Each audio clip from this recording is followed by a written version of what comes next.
Mummy mummy, मेरा paneer pizza बन गया क्या? भूख के मारे मेरे पेट में चूहे दौड़ रहे हैं।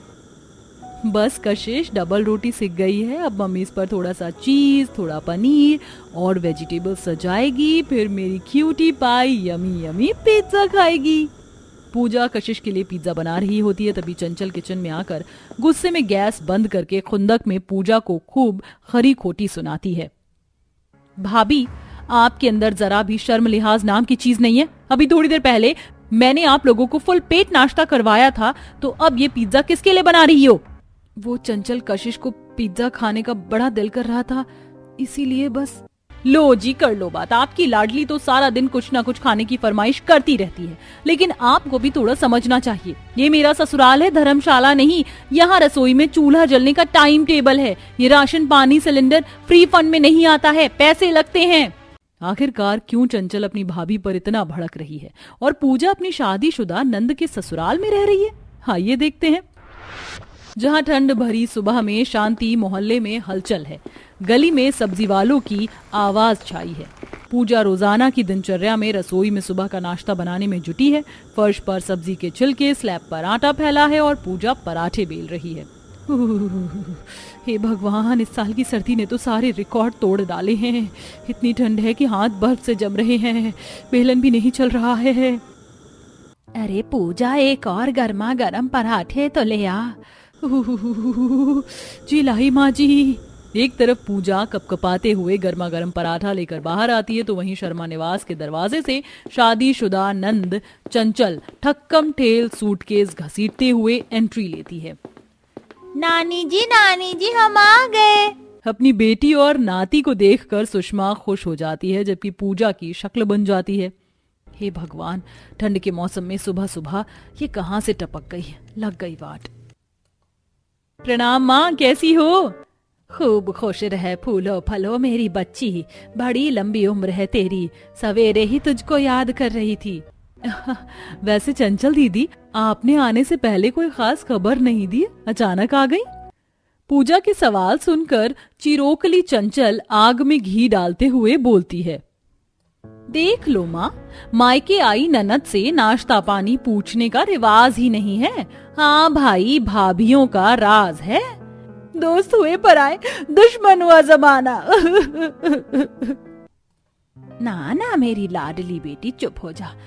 बहू खबरदार, जो आज के बाद मेरी बेटी को कुछ कहा तो। इसके जन्म के बाद ये घर बना है, लक्ष्मी है मेरी बेटी लक्ष्मी। अपनी ननद का आदर भाव कर। जी माँ जी। पूजा किलसकर किचन में जाकर प्लेट पटकते हुए नाश्ता परोसती है। ये सही है, जब मन करे ये निठल्ली ननद ठंड आते ही बोरी बिस्तर बांध कर मेरा काम बढ़ाने चली आती है। अच्छा खासा काम खत्म करके मैं तो रजाई में जाती, अब इसकी खातिरदारी करो। पूजा ननद को नाश्ता परोस देती है। नाश्ते में मटर पनीर देखकर चंचल टूट पड़ती है। अरे वाह भाभी, आज आपने मेरी फेवरेट मटर पनीर बनाई है, मगर इतनी सी मटर पनीर दिए हैं, ये तो मेरे पेट में जाकर खो जाएगा। बनिया अब इतनी कंजूसी नहीं करता है। अरे बहू, आधा किलो पनीर और मटर मंगाया था मैंने, फिर कम कैसे पड़ गया? माँ जी, मुझे क्या मालूम था कि चंचल दीदी आ जाएंगी। मैंने अपने लिए जरा सी सब्जी रख के बाकी तो इन्हें परोस दी है। लो माँ, कर लो बात। भाभी का तो अपना खुद का पेट पहाड़ है, अगर उनका मन होता तो इतनी कंजूसी से सब्जी नहीं देती। नंद की भड़काऊ बातों में आके सुषमा पूजा को सुना डालती है। अरे अब खड़ी क्या है, सब्जी लाके दे अपनी ननद को, कौन सा रोज रोज आती है मेरी बच्ची। जी माँ जी। गुस्से में लाल पीली पूजा थोड़ी सी बची सब्जी लाके भी दे देती है। खा पी कर सुषमा चंचल रजाई में बैठकर गप्पे मारती हैं, जबकि पूजा ठंडे पानी में बर्तन धोती है। आज तो पानी में 440 वोल्ट का करंट आ रहा है। कुंवारी हो चाहे शादीशुदा, मायके में राज तो नंद का चलता है और बहू के जिम्मे आता है चूल्हा चौका। कपकपाते हुए बेचारी पूजा बर्तन धो देती है, मगर उसके हाथ लाल पड़ जाते हैं। हाय राम, आज तो कमर टेढ़ी हो गई। थोड़ी देर रजाई में हाथ पैर गर्म कर लेती हूँ, अभी शाम की चाय में तो टाइम है। पूजा जैसे ही जाने लगती है, तभी कमरे से ऑर्डर आता है। भाभी, बढ़िया सी कड़क अदरक इलायची की चाय और थोड़े समोसे तल लो। बस रजाई में पड़े पड़े ऑर्डर झाड़ने आता है। नाम का ससुराल है इस ननद का, ठंड के आधे साल तो मायके में जमी रहती है। इसी तरह एक सप्ताह हो जाता है और ननद ससुराल लौटती है। माँ कितना कुछ दे रही हो, इतना कौन खाएगा, रहने दो ना। अरे ज्यादा कहाँ है, थोड़े गजक, पट्टी, मटरी और रेवड़ी, काजू की बर्फी, चखने चखाने भर के हैं, ले जा। हाँ हाँ, मन में तो मोतीचूर के लड्डू फूट रहे हैं, ऊपर से दिखावा कर रही है, लालची कहीं की। माँ देना ही है तो मैं जो मांगू वो दे दो। वो जो भैया भाभी के लिए कश्मीर से पश्मीना वाली शॉल लाए थे, मुझे बड़ा पसंद आया था, वो दे दो। ये सुनते ही पूजा भड़क जाती है। तभी सूरज मुस्कुराते हुए पूजा से बोलता है, अब हाँ क्यों नहीं, चंचल ले जाओ पूजा, वो शॉल चंचल को दे दो। लालची लोमड़ी मेरी चीजों पर नजर भिड़ाए रहती है। एक तो ठंड में मायके आती है तो दही की तरह जम जाती है। भाभी कहाँ खो गई, जल्दी से ले आओ शॉल, बाहर ओला वाला खड़ा है, मुझे निकलना भी है। जी अभी लाई। पूजा शॉल लाकर चंचल को दे देती है। चंचल का लालचीपन पुरानी आदत थी, ऐसे ही सिलसिला जारी था। सर्दी के मौसम में पूजा की कामचोर ननद हर हफ्ते मायके में रहने आ जाती थी, जिससे पूजा तंग हो गई थी। हे भगवान, इतना तो गली की बिल्ली भी रास्ता नहीं काटती जितना कि मेरी ये निठल्ली आलसी ननद ठंड के मौसम में महीने में 4 चक्कर मायके में मार जाती है। इस तरह तो ये हमेशा मेरी शराफत का फायदा उठाते रहेगी। अब मुझे ही जलेबी की तरह टेढ़ा बनना पड़ेगा। पूजा अपनी सास के कमरे में आती है। सासू माँ, ससुर जी, आप दोनों कहीं जा रहे हैं क्या? हाँ बहू, मैं और तुम्हारी सास कुंभ स्नान के लिए जा रहे हैं, 1 हफ्ते में लौट आएंगे। चलो अच्छा है, सासू माँ ससुर जी जा रहे हैं, अब ठंड में मुझे भी आराम रहेगा। मगर सर्दी की छुट्टियां पड़ने वाली है, इससे पहले कि मेरी ननद मायके धमक पड़े, मुझे अपनी दाव चलनी होगी। पूजा अपने सास ससुर के कुंभ जाने के बाद बीमार होने का नाटक लगा देती है, जिससे उसकी ननद का आना कैंसिल हो जाता है। पूजा तुम्हारी तबीयत ठीक नहीं है, मैं आज के लिए होटल से खाना ले आता हूँ। अजी होटल का खाना कितने दिन खाएंगे, अभी कशिश की स्कूल की छुट्टी है, चंचल दीदी के घर हो आते, नंदोई जी भी कई बार बुला चुके हैं। ठीक है फिर चलो। इस बार पूजा की चाल ननद पर भारी पड़ जाती है। जैसे ही चंचल ठंड के मौसम में अपनी भाई, भाभी और भतीजी को अपने घर देखती है तो आफत आ जाती है। बुआ जी हम आ गए, इस बार हम विंटर की छुट्टी में आपके घर रहेंगे। चलो कशिश दीदी हम खेलते हैं। अरे चंचल बहू, तुम्हारे भाभी भैया आए, नाश्ते की व्यवस्था करो। अरे सूरज बेटा, खड़े क्यों हो, बैठो ना। जी माँ जी। अरे चंचल दीदी, जल्दी से बढ़िया सी अदरक इलायची वाली चाय पिला दीजिए, ठंड से सर फटा जा रहा है। अरे पूजा बहू, इतने वक्त बाद तुम दोनों आए हो, सूखी सूखी चाय थोड़े पियोगी? चंचल बहू, थोड़ी कचौरी समोसे भी बना लेना। जी मम्मी जी, आज तो ठंड में अच्छी खासी शामत आ गई। चंचल ठंड में कपकपाते हुए किचन में जाती है और गुस्से में तिल मिलाकर चाय समोसे तलती है। इस कड़ाके की ठंड के मौसम में अच्छी खासी कुल्फी जमा दी, मेरी भाभी को अपने घर में नहीं टिका जा रहा था। बहू कितनी देर लगा दी, चाय बना रही हो या बीरबल की खिचड़ी, जल्दी आओ। लाई सासू माँ, बस उबल गई, चाय छान कर ला रही हूँ। भड़कते हुए चंचल चाय नाश्ता करवाती है। तभी पूजा चाय की चुस्की लेते हुए रात के डिनर का ऑर्डर देती है। वाह ननद जी, चाय तो फर्स्ट क्लास बनाई है आपने, बस थोड़ी मीठी ज्यादा हो गई और पत्ती तेज।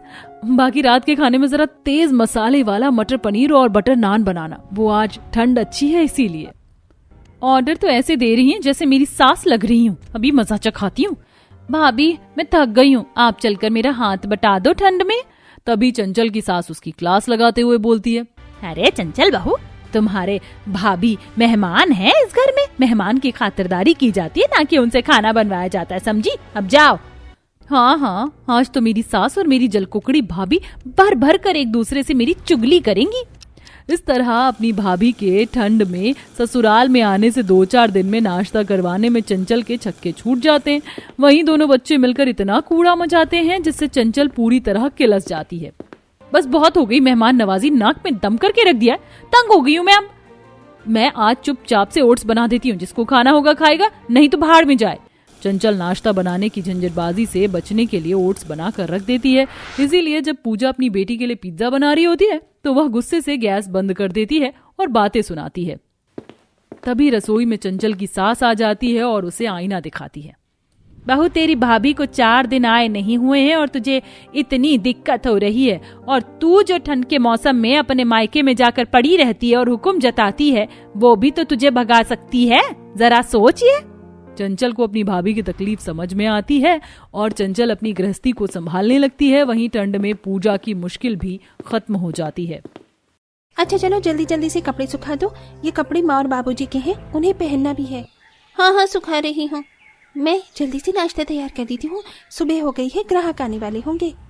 गीता छोटी सी दुकान के अंदर चाय नाश्ता बना रही होती है। इधर सलोनी एक रस्सी पर कपड़े सुखा रही होती है तो काव्या बिछी हुई चटाई को समेट रही होती है।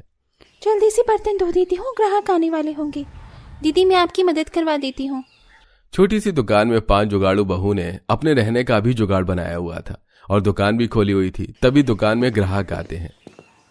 अरे जरा 2 कप चाय मिलेगी और 2 अंडा ब्रेड भी बना देना। मोहिनी तुम बर्तन धो लो, इतने में मैं ग्राहक को संभालती हूँ। राधा चाय बनाना शुरू कर देती है और अंडा ब्रेड भी तैयार करती है। संतोष दुकान के अंदर झांकते हुए कहता है, अगर बुरा ना मानो तो मैं तुमसे एक बात पूछूं? इस छोटी सी 4x4 की दुकान के अंदर तुम्हारा छोटा सा घर भी है, सास ससुर भी हैं और तुम इसमें काम भी करती हो। क्या तुम्हारा कोई घर नहीं है? हमारा भी घर था, पहले हम ऐसे थोड़ी ना रहते थे, अभी तो हमें गुजारा करना पड़ रहा है, पहले हमारा बहुत बड़ा घर था। राधा की ये बात सुनकर संतोष थोड़ी सोच में पड़ जाता है। लेकिन यहाँ आप लोग भी सोच रहे होंगे कि आखिर 5 जुगाड़ू बहू के पास उनका अपना भी घर था, वो भी बहुत बड़ा, तो फिर उन्हें इस छोटी सी दुकान में रहना क्यों पड़ रहा था और क्यों उन्हें इस तरह गुजारा करना पड़ रहा था। तो चलिए जानने के लिए कहानी में थोड़ा पीछे चलते हैं। आ जाओ बहू, इस घर में तुम्हारा स्वागत है। आज से तुम 5 हमारे इस घर की बहू हो। सावित्री ने अपने 5 बेटों की शादी एक साथ की थी। सावित्री 5 बहू का बहुत अच्छे से स्वागत करती है, जिसके चलते 5 बहू बहुत खुश थीं। ये घर तो बहुत ही प्यारा है माँ जी। हाँ, इस घर के 5 बेटों ने मिलकर बनाया है। सॉरी 5 ने नहीं, 6 बेटों ने। एक मेरे जेठ और जेठानी का बेटा भी तो है। अरे 5 बहू को बातों में ही लगा कर रखोगी या फिर उन्हें थोड़ी देर आराम करने के लिए उनके कमरे में भी भेजोगी? बेचारी कितनी थक गई होंगी। अरे ऐसे कैसे? इससे पहले तो मेरी 5 बहू अपनी पहली रसोई की रस्म करेंगी और आते ही हमारा मुंह मीठा करवाएंगी, वो भी अपने हाथों से बनी हुई खाने से। हाँ हाँ क्यों नहीं माँ जी, आप चिंता मत कीजिए, हमने बहुत कुछ सीखा है बनाने के लिए। आज हम अपने हाथों से आपको बहुत अच्छे अच्छे पकवान बनाकर खिलाएंगे। सावित्री काव्या के सिर पर हाथ रखती है और उसे आशीर्वाद देती है, जिसके बाद वो उसे अपने घर की रसोई दिखाती है।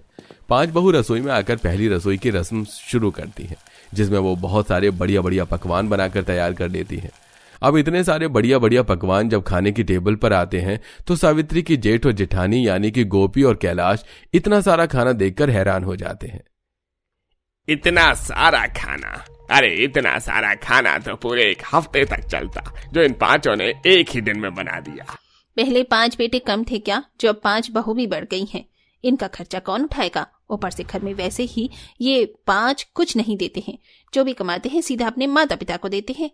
जहां पर सबके चेहरों पर खुशी का माहौल दिख रहा था, वहीं सावित्री की जेठानी और उसके जेठ के मन में कुछ और ही चल रहा था। अरे देखो तो सही, 5 बेटे कम थे क्या, जो अब 5 बहू भी लेकर आ गई है। ये सावित्री अब इन 5 का अलग से खर्चा बन जाएगा। आगे कहीं 5 ने बंटवारे में मांग लिया तो हमारे हिस्से में तो कुछ भी नहीं बचेगा। पहले 5 बेटों का कम राशन था क्या, जो अब इन 5 बहू को भी राशन हमें ही खिलाना पड़ेगा? मैं तो बहुत ज्यादा दुखी हो गई हूँ। कितनी बार इनसे कहा है, लेकिन इन्होंने मेरी बात नहीं सुनी। धीरे धीरे सावित्री अपने 5 बेटों और उनकी बहू के साथ हमसे सब कुछ छीन लेगी। कैलाश और गोपी नाराजगी से बिना कुछ खाए ही अपने कमरे में चले जाते हैं और कमरे में आते हैं, दूसरे से बातें करते हैं। आपकी वजह से, अरे सिर्फ और सिर्फ आपकी वजह से ही ये सब हो रहा है। आपने कभी अपने बेटे के बारे में कुछ सोचा है या नहीं? क्या सब कुछ अपने भाई के बेटों को ही बरतने के लिए देने वाले हो? तुम ये कैसी बातें कर रही हो गोपी? तुम भी जानती हो कि मैं इतना सीधा इंसान नहीं हूँ। मैं भी इस बारे में सोच रहा था। कुल मिलाकर मैंने ये सोचा है कि अब बस बहुत हुआ, अब और नहीं, अब मुझे फैसला करना ही होगा, क्योंकि आगे को मेरा भी बेटा है। इसलिए मैंने यही सोचा है कि मैं घर का बंटवारा करवा दूंगा। हाँ ये सही है, लेकिन बंटवारा होगा तो आधा उन्हें मिलेगा, आधा हमें। उन्हें कुछ नहीं मिलेगा 4x4 की जगह के अलावा। अगले ही दिन जब सवेरा होता है तो कैलाश गंभीरता के साथ अपने भाई आनंद के पास आता है और कहता है, देखो भाई, मैं ये कहना तो नहीं चाहता था, लेकिन मजबूरन कहना पड़ रहा है, क्योंकि आगे मेरा बेटा भी तो है और फिर यह बंटवारा करना तो बहुत जरूरी था। मरते समय माँ ने सब कुछ मेरे नाम ही किया था। तुम्हारा नाम तो बस वो 4x4 की दुकान है जो पिताजी के नाम थी। अगर तुम्हें मेरी बात पर विश्वास नहीं है तो तुम इन दस्तावेज को देख सकते हो। कैलाश के दिए दस्तावेज आनंद देखने लगता है तो वो कुछ नहीं कह पाता। पिताजी, ऐसा कैसे हो सकता है? जब आप दोनों की माँ एक ही है तो वो सब कुछ एक के नाम क्यों करेंगी? कहीं ना कहीं तो कुछ गड़बड़ है पिताजी, मैं इस बारे में पता लगाता हूँ। मेरे बहुत अच्छे अच्छे दोस्त हैं। तुम पांचों को परेशान होने की जरूरत नहीं है। भगवान ने तुम्हारे हाथ पैर दिए हैं, तुम खुद से कमा सकते हो, इसलिए भैया जो चाहते हैं वैसा ही होगा। आनंद अपने भाई के सामने झुक जाता है। उसके बाद उनके बड़े से घर के बाहर उन्हें एक छोटी सी 4x4 की दुकान मिलती है। अब पांचों बहू की छोटी सी दुकान के अंदर ही गुजारा करना पड़ता है। मुझे तो समझ ही नहीं आ रहा, इतनी सी जगह में हम लोग कैसे रहेंगे? अगर ये चटाई बिछा दूं तो हम 5 भी मुश्किल से ही आएंगे।